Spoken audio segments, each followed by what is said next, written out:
Get my hand ready. Yeah, go.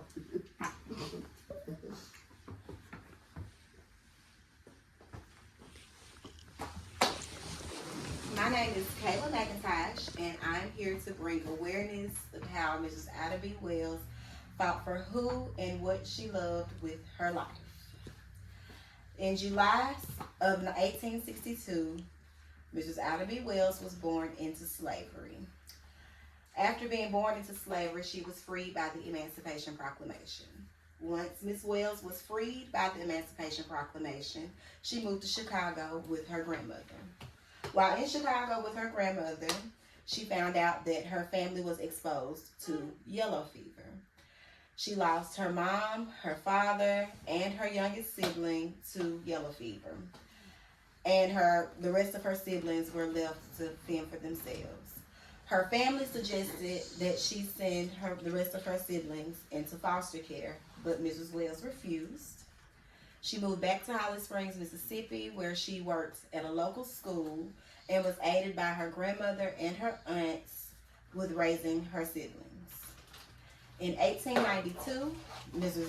Ada B. Wells Barnett lost 3 friends due to lynching, which drove her to start journaling about her feelings and how the lynching made her feel. At this time, she was already a member of the women's suffrage movement. And while dealing with the lynching, she talked to other women in the suffrage movement that were not as adamant about it as she felt. She confronted the white women that did not seem to be too concerned about the lynching, and this gave her caused a lot of backlash in the suffrage movement. Although she was still a member, she was not as active after these things. She also started the National Association of Colored Women's Club in 1896. She assisted in the Niagara movement, and she was also present during the foundation of the NAACP. And the Britannica notes that she was not a actual founder of the NAACP, but that she was present when it was founded.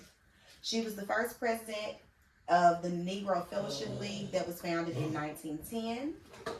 And she was also the founder of the first black women's suffrage group known as the Chicago Alpha Suffrage Group that was founded in 1913. Her desire for equality and justice was unmatched. She felt that if you wanted equality and you wanted justice, that it was on the person that was seeking the justice and equality to get out and do something about it. If you are passionate about something, or you love something or someone, fight for it with your life. You may not see the fruits of your labor during your lifetime, but your grandchildren or your great-grandchildren may be able to see the fruits of your labor. So if you love something, fight for it. The end.